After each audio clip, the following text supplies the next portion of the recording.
Cartórios eleitorais retomam o cadastro biométrico nesta semana. Apenas 10% dos eleitores da cidade estão nesse sistema. E veja ainda nesta edição. No quadro de Saúde e Bem-Estar, a saúde do homem em pauta neste mês de novembro. Na Câmara, a reunião solene homenageia empresários. E no quadro, o tema é Saiba Mais sobre o reajuste das multas. O Câmara Notícia começa agora.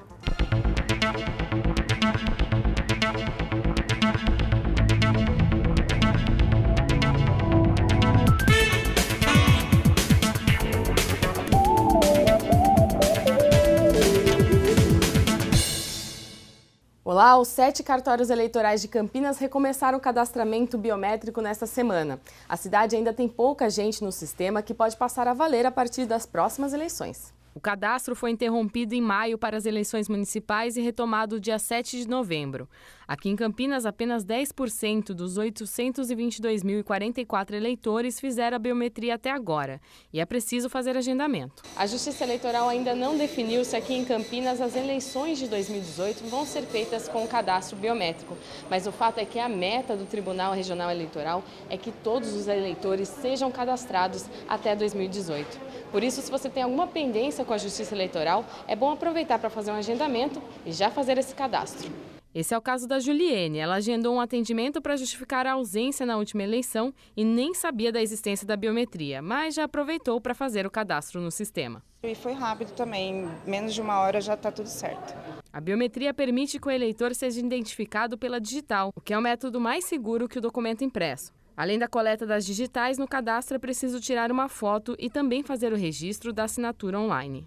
Que são métodos, meios de se verificar a presença do eleitor na hora da urna, né, na hora da votação, com mais precisão, de que aquele eleitor, né, ela vai ser identificada através da digital, vai demonstrar que aquele eleitor realmente é ele mesmo, não um mero título eleitoral que não tem nem foto. Para fazer o cadastro biométrico é necessário fazer o agendamento pelo site TRE-SP. Os documentos necessários são RG, comprovante de endereço e quitação do serviço militar para homens de 18 a 35 anos. Se tiver o título de eleitor, é bom levar, mas é também possível solicitar uma outra cópia do documento, que mesmo com a biometria não está descartado. Verificar a questão de endereço. A pessoa tem que trazer o comprovante de endereço, ele é obrigatório hoje. Era um documento que não era obrigatório, mas ele é obrigatório hoje. A gente precisa aferir se a pessoa mora mesmo naquele local que está sendo declarado. Os cartórios eleitorais ficam no Palácio da Justiça, na Rua Regente Feijó, no centro. O atendimento é feito de segunda a sexta-feira, do meio-dia até às 6 da tarde. Mas lembrando que o agendamento não funciona neste feriado prolongado.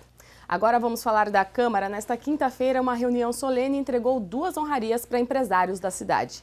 O empresário Luiz Norberto Pascoal recebeu, na noite do dia 10 de novembro, 2 condecorações da Câmara Municipal de Campinas. A solenidade foi presidida pelo vereador Luiz Rossini. A Câmara institui as honrarias para distinguir pessoas que contribuem para o desenvolvimento da cidade e que deixam suas marcas na história do município. E foi essa a intenção que certamente moveu os então vereadores Romeu Santini, que está aqui presente, o saudoso vereador que dá o nome a esta tribuna, Biléu Soares, que foi um dos autores, juntamente com Romeu Santini, o ex-vereador Francisco Selim e o ex-vereador Antônio Rafur Kanawati, que conjuntamente apresentaram a propositura do título de cidadão emérito ao nosso amigo Luiz Norberto Pascoal. E também o ex-vereador Marco Antônio Abichedi, que apresentou a proposta do diploma, de concessão do diploma de honra ao mérito. Quero dizer obrigado a todos que estão aqui, que fizeram parte da minha vida. Obrigado, Rossini, por trazer de volta essa homenagem, brilhantemente, ter feito essa deferência à minha pessoa, querido Romeu, e dizer que, apesar de estar na escala dos 70 anos, me sinto cada vez mais, e esta homenagem me faz ser cada vez mais responsável por esses projetos que a gente, de fato, acredita. Assim como é o Outubro Rosa dedicado a nós mulheres, o Novembro Azul é o mês de combate ao câncer de próstata. E esse é o tema de hoje no Saúde e Bem-Estar. Michel Amorim. Olá, o Saúde e Bem-Estar dessa semana vai falar sobre a saúde do homem. Você sabia que o homem procura menos o médico? E você sabe quais são os sintomas do câncer de próstata? E nós entrevistamos 2 médicos, um urologista e o outro oncologista, que responderam tudo sobre a doença. Mas não é só isso, não saia daí porque ainda tem as notícias de saúde da semana.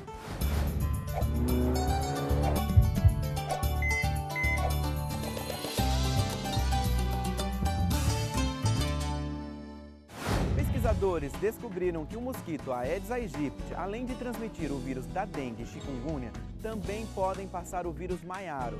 A doença não é nova e tem sintomas semelhantes ao da dengue e chikungunya, como dores de cabeça, febre e manchas avermelhadas pelo corpo. Foi aprovado na Comissão de Direitos Humanos e Legislação Participativa da Câmara de Deputados um projeto de lei que garante atendimento especializado para mulheres e outras vítimas de violência doméstica e sexual. Estão previstos atendimentos médico e psicológico, além de cirurgias plásticas e reparadoras quando necessário. O projeto segue agora para votação em plenário. Já está valendo. Foi aprovada no Senado a lei que garante ao trabalhador, pai ou mãe, faltar no trabalho um dia por ano, para acompanhar o filho de até 6 anos em consulta médica, sem prejuízo no salário. Quando comparamos a saúde do homem com a da mulher, os médicos afirmam sem dúvidas que as mulheres estão muito à frente. O homem vai pouco ao médico, né? Nós já sabemos que a mulher vai muito mais ao médico, cuida muito mais da saúde do que o homem. De acordo com o urologista, várias situações fazem com que o homem procure menos o médico. A mulher vai 8 vezes mais ao médico do que o homem. Então o homem é muito machão, ele acha que não fica doente. Não é nem preconceito só com relação ao exame do toque, que existe. Mas eu acho que é mais descuido com a sua saúde mesmo. Já esse toque que o médico mencionou é um procedimento que faz parte dos exames que são para identificar o câncer de próstata. Sobre a doença, esse oncologista explica. O câncer de próstata é o câncer mais comum no homem quando a gente exclui os tumores de pele e ainda é o tumor também que mais mata o homem. O câncer de próstata costuma ser uma doença silenciosa, mas o médico falou de alguns sinais. Diminuição do jato urinário, dificuldade para iniciar a micção, incontinência urinária, são sintomas extremamente inespecíficos. Então não posso dizer que exista um sintoma característico, nem mesmo o sangramento, que muitos imaginam que o sangramento é um marcador da malignidade, isso não é real. O pai do taxista Júlio teve câncer na próstata e morreu da doença. Esse histórico familiar fez com que ele ficasse atento. Os médicos já orientaram todos aqueles que os filhos, né, também pudessem fazer esse exame, para que não pudesse lá na frente ter as mesmas consequências que ele teve. Eu, que era o mais chato, que todos os anos, passava mais anos, e eu não fazia prevenção. Mas hoje, graças a Deus, eu estou aqui, fiz a prevenção e daqui para frente está sempre preparado. Já o Antônio, que também teve caso de câncer na família, reforça que os preconceitos têm que acabar. Nós temos que fazer, é uma coisa normal. A gente tem aquela restrição, o homem, mas é uma das maneiras mais sólidas de você saber se você está com um problema ou não. A prevenção é o melhor caminho, não importa a época. O Novembro Azul se encaixou bem nesse contexto de alerta à população, de mostrar para a população masculina que é importante estar indo no urologista. Não é só novembro, os pacientes brincam, estou vindo aqui em novembro. Não, tem que ir o ano inteiro. Muitos homens são preconceituosos e por este preconceito eles vão pagar lá na frente, porque aí é pior, gente. Vai ser pior a situação. É melhor fazer um exame simplesinho agora do que você ter que passar por uns procedimentos mais difíceis, horrorosos e dolorosos. A gente fica por aqui até a próxima semana.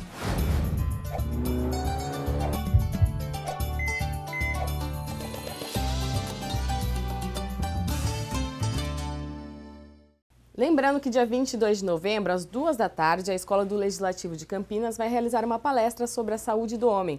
As inscrições podem ser feitas tanto pelo site da Câmara, quanto pelo telefone 3736-1774.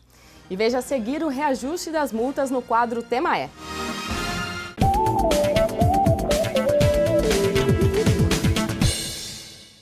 Desde o início do mês, as multas de trânsito foram reajustadas em até 66%. E hoje, no quadro Temaé, o repórter Michael Vancini explica pra gente o porquê de tanto aumento.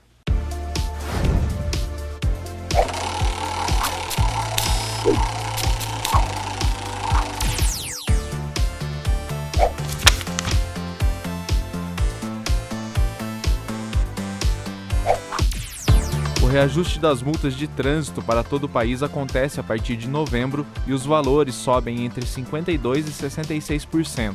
A infração leve passa de R$ 53,20 para R$ 88,38. Já as infrações gravíssimas passam de R$ 191,54 para R$ 293,47. As infrações médias e graves também sofrem reajustes. E eu converso com o Renato Campestrini, ele é gerente técnico do Observatório Nacional de Segurança Viária. Renato, obrigado por me receber aqui. Renato, a primeira pergunta, esse aumento de multas, ele é efetivo para combater as infrações? Esse aumento no valor das multas veio resgatar o poder educativo das autuações. O último aumento que tinha ocorrido foi de 2002, então estava muito defasado, mas também ele veio para tentar, com um aspecto educativo e democrático, a gente pode falar em relação à multa de trânsito. Por quê? Ele é educativo, pois visa que o condutor não cometa novamente aquela infração. E ele passa a ser democrático, quando a pessoa é autuada, aquele que foi o infrator vai pagar pela multa e ela vai reverter para toda a sociedade. Então, a multa de trânsito ela tem um caráter educativo e democrático, mas ele veio muito mais para resgatar o poder de incentivar que as pessoas não cometam infração de trânsito novamente. E essa ela é a alternativa mais correta ou a gente tem outras possibilidades de melhorar o trânsito? O brasileiro, infelizmente, tem aquele máximo que só respeita a regra como ela dói no bolso. Nós temos os casos das rodovias em que o pessoal só respeita o limite de velocidade próximo ao radar, quando deveria fazê-lo toda a extensão da via, de forma voluntária. Então, a multa, ela infelizmente é um dos remédios amargos que se utiliza para que a pessoa tenha consciência e tenha percepção de risco. Nós estamos trabalhando fortemente para rever o processo de formação do condutor, para formar um condutor melhor preparado, que ele não tenha essa noção de que se eu passar no vermelho eu vou tomar uma multa de R$ 293, mas sim que eu posso matar alguém, eu posso ferir uma família. A gente tem que trabalhar, mudar a condição do condutor, que ele seja mais consciente dos riscos e não simplesmente pense naquilo que vai lhe afetar diretamente no bolso. Falta uma melhor fiscalização? A fiscalização, ela, de certa forma, tem um papel. A sensação de impunidade que o condutor tem, hoje você transita em vários pontos, aí você não vê uma blitz fiscalizando alguns pontos do veículo. Muita da fiscalização está voltada exclusivamente para questões de fiscalização eletrônica de velocidade, avanço de semáforo. A gente tem que voltar os olhos também para outros pontos, como o uso de película no para-brisa, que é uma situação irregular. Você não se vê fiscalização disso e acaba prejudicando os outros motociclistas, principalmente que vai tentar utilizar uma direção defensiva. A película tira completamente essa possibilidade. Se a questão da segurança pública se sobrepõe à segurança viária. Então a gente precisa fiscalizar e também conscientizar as pessoas que as regras existem para ser cumpridas e para preservar o bem maior que é a vida. Também seria necessário fiscalizar um pouco mais o uso do capacete dos motociclistas, que utiliza simplesmente para evitar a autuação, quando na verdade ele tem que usar corretamente afivelado para que não saia da cabeça no caso de queda e potencialize o risco. Então a fiscalização tem que ser mais presente em alguns pontos. De fato, se ela se fizer mais presente, a percepção das pessoas em relação ao que ela está sendo mais executada diminui a tentação de cometer uma infração de trânsito. Onde o Brasil ele erra na conscientização dos motoristas? Ele erra justamente porque ele não faz muita conscientização, né? O Brasil, as regras às vezes vêm sem que as pessoas tenham conhecimento, ela vem imposta. Então, talvez trabalhar melhor a informação para a sociedade, por que está sendo feito, como ela tem que se portar nas mudanças, é interessante. Essa questão dos faróis nas rodovias, ela chegou para a sociedade como uma obrigação. Não se mostrou o quanto isso em outros países foi eficiente para reduzir acidentes de trânsito. Por exemplo, para pedestre, quando um veículo transita com farol aceso, aumenta em 60% a percepção do veículo se aproximando. Então isso é interessante, que a informação chegue e fale, nós vamos fiscalizar porque isso beneficia de tal forma, não simplesmente impor. Então acho que nesse papel o país erra em colocar uma regra sem que coloque por que estamos fazendo. A gente pode falar que a legislação atual ela é correta, ela é adequada? A legislação brasileira é uma das mais avançadas do mundo. Vários países copiam aquilo que está no Código de Trânsito brasileiro. Então, ela abrange tudo. O que você imaginar no Código de Trânsito, ele tem. Se não está regulamentado em resoluções do CONTRAN. Hoje temos 626 resoluções do CONTRAN que tratam dos mais diversos assuntos. Desde reboque de veículo, uso de capacete. Então, tudo está tratado. O Brasil tem uma das legislações de trânsito mais modernas do mundo. De fato, precisa fiscalizar boa parte disso para que não haja a infração de trânsito e não se coloque as pessoas em condição de risco. Renato, muito obrigado. Obrigado a você, Marco. Eu quero convidar todos os espectadores que conheçam o trabalho desenvolvido pelo Observatório, todas as peças produzidas e educativas. Nosso site é www.onsv.org.br. Faça uma visita e veja o trabalho desenvolvido. Muito obrigado. Esse foi o Tema de hoje, a gente se vê no próximo.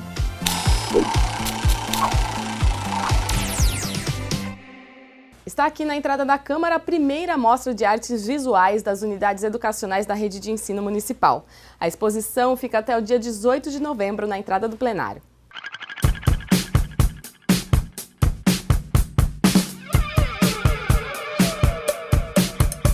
Os estudantes da educação infantil e ensino fundamental de Campinas retrataram através de desenhos aquilo que eles enxergam pela cidade. Muitas vezes a gente passa pelas ruas e não percebe os edifícios, as estátuas, a beleza natural da cidade. Então a gente queria que os professores instigassem os alunos a pesquisarem um pouco sobre os artistas de Campinas, a arquitetura, escultura, a beleza natural, os parques, enfim, a história dos bairros. Além da exposição, os alunos prepararam peças de teatro, dança, várias formas de divulgação da cultura. Os estudantes da MF Benevenuto Figueiredo Torres, 4º, 5º e 7º anos, montaram um espetáculo chamado Uma Família, um Lugar, é preciso reciclar. E aí a gente vai abordar a questão do consumo consciente, que faz parte das diretrizes aqui da Prefeitura esse ano, a questão de você não produzir muito lixo, né? Reduzir a produção, reutilizar as embalagens e, por fim, reciclar. A gente tem que ter vários olhares, né? Sobre Campinas. Então, um outro olhar, porque além daquele que você já tem, você tem que ter outros olhares sobre Campinas, né? Porque aquele que você já conhece, que é o seu bairro, você tem que ter outros olhares de outros lugares de Campinas. O vereador Tiago Ferrari, que está promovendo este projeto, fala da importância de inserir as crianças no meio social. Dentro de todo o meu trabalho público, nós sempre entendemos que a importância da cultura na vida das pessoas. Quando a gente envolve as pessoas com relação à cultura, a gente está envolvendo as crianças, as pessoas no seu meio social, se inserindo na cidade. A cultura tem um papel fundamental de promover o envolvimento das pessoas dentro do nicho que ela convive, dentro do país, da cidade que ela vive, mas também de inclusão social. A gente está ensaiando desde abril e a peça chama Por Toda a Minha Vida. Ela tem alguns poemas do Vinícius de Moraes, tem umas músicas do Tom Jobim, é basicamente uma homenagem a eles. Eu sou seresteiro, poeta e cantor, o meu tempo inteiro sou. A maioria das pessoas não sabe quem é Vinícius de Moraes e a gente traz poemas dele e essas coisas. E na forma de teatro acaba sendo bem mais atrativo. Não sabia, por exemplo, que a casa de um homem é um templo sem religião. Como tão pouco sabia que a casa que ele fazia, sendo a sua liberdade, era a sua escravidão.